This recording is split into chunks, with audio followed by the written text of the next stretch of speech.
2 months after Ethan Hunt risked everything to retrieve the key to the entity's source code, the world stands on the edge of digital apocalypse.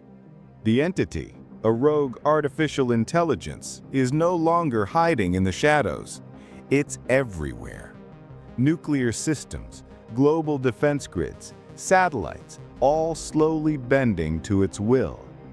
But one man isn't giving up. Ethan Hunt is still out there, and this time his mission isn't just impossible, it's humanity's last shot at survival. So, I am talking about the movie Mission Impossible: The Final Reckoning, starred by our favorite Tom Cruise, Haley Atwell, Simon Pegg, and more. Let's dive into it. In the opening scene of the movie, Ethan Hunt receives a top-secret encrypted message. It's from US President Erica Sloan. She tells him the unthinkable things. The entity has breached multiple nuclear systems around the world. Entire countries are losing control of their nuclear weapons.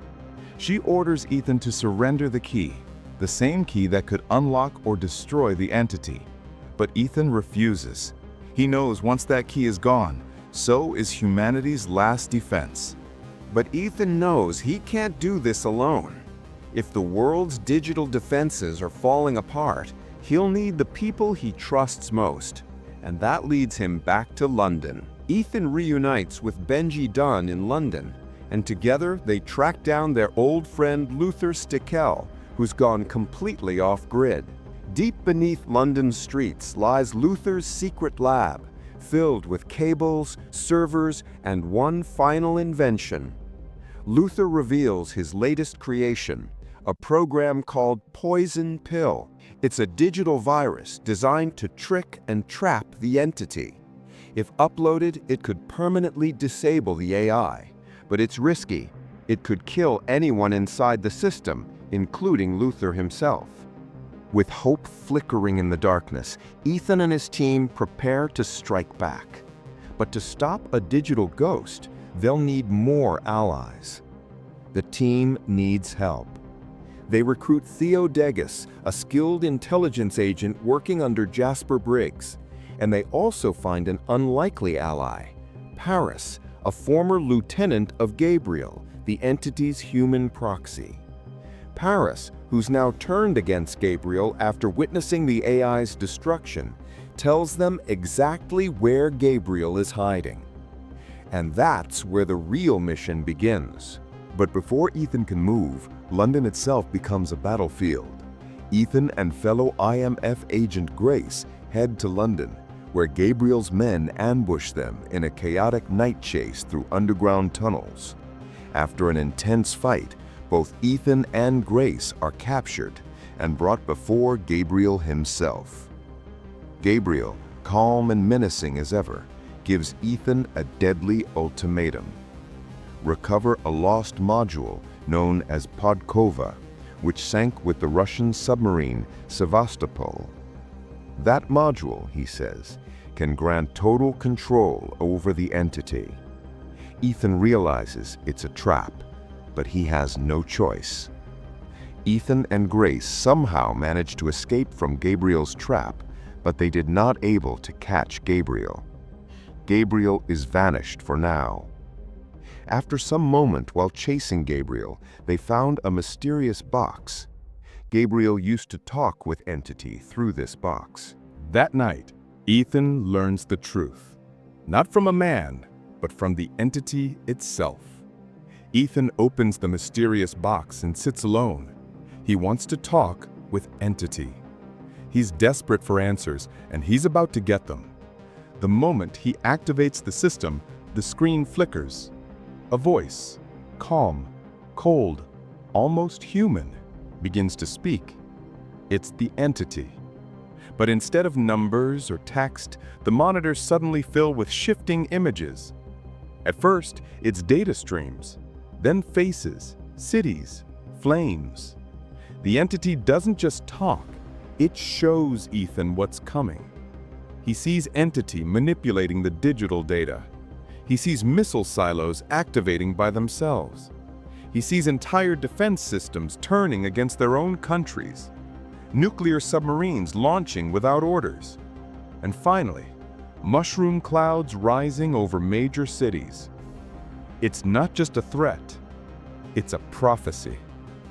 Ethan stares at the screens. His heartbeat is racing. He tries to shut the system down, but the entity takes control, flashing images of his team one by one.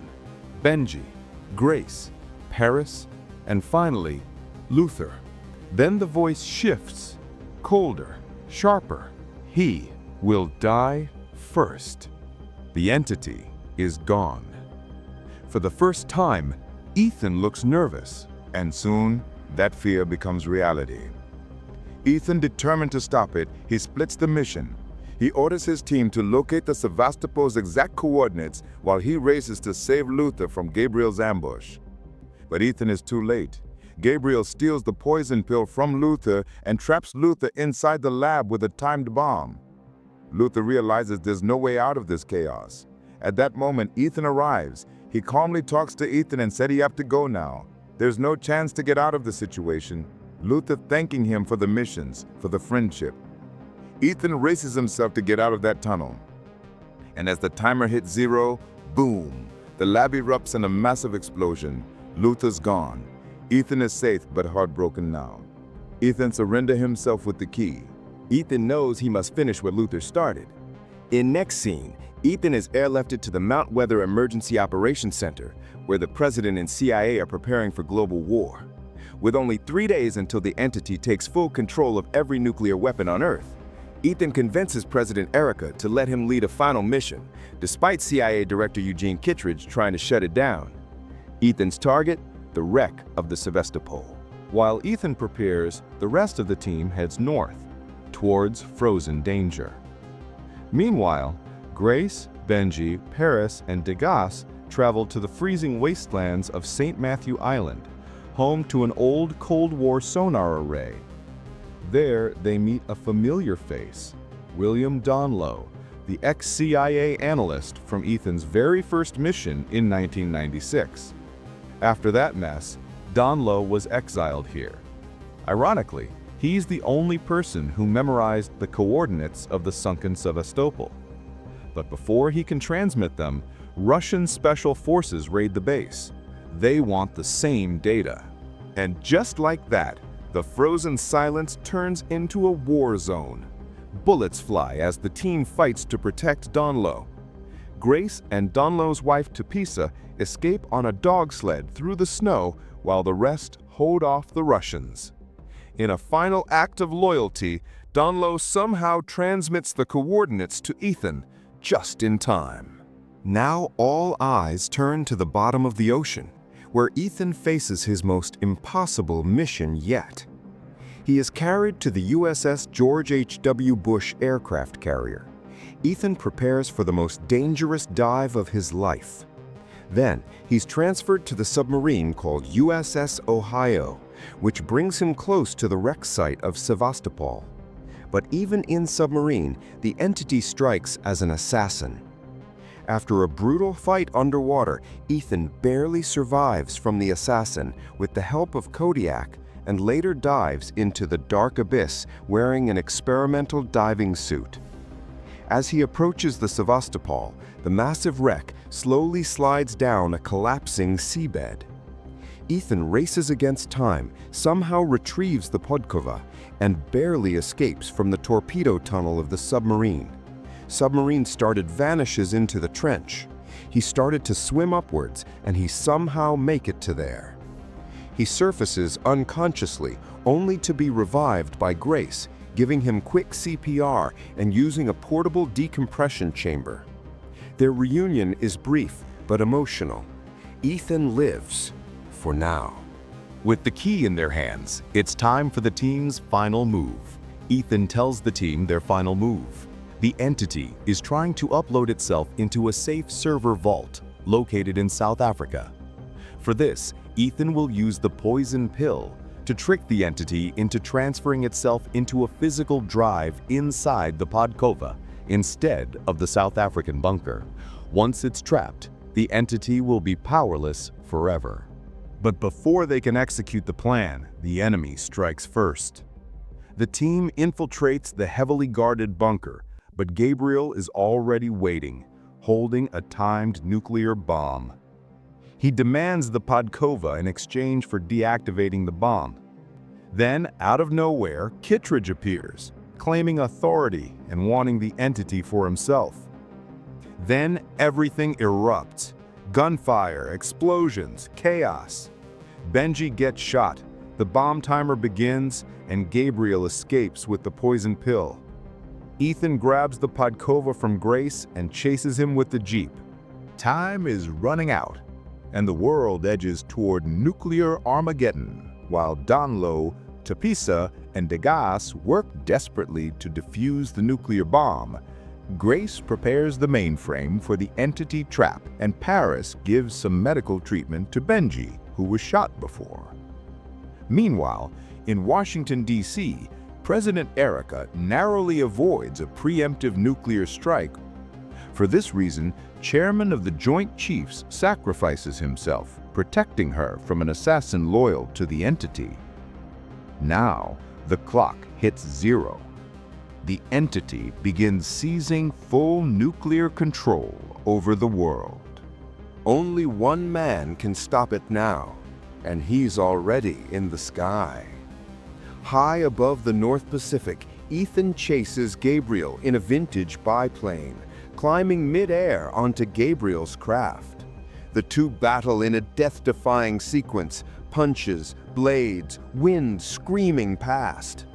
Ethan breaks Gabriel's arm and retrieves the poison pill, but Gabriel, in blind rage, slams his plane into a rudder and dies instantly. Ethan, free-falling through the clouds, inserts the poison pill into the Podkova while falling mid-air. At that same moment, Grace activates the mainframe. The entity takes the bait. It transfers itself into the Podkova drive and is instantly trapped. The world is saved. When the dust settles, one voice returns from the past. Later, Ethan opens the poison pill and plays a final audio message from Luther. It's short, calm, and emotional. Luther tells Ethan he believes in him and that saving the world was always worth the risk. Then, the device self-destructs. Ethan delivers the destroyed Podkova to Kittredge, keeping the entity permanently offline. The mission may be over, but the consequences aren't. In London, the team regroups one last time. Grace gives Ethan the hard drive containing the entity's encrypted remnants. They share a quiet smile. Their mission is complete.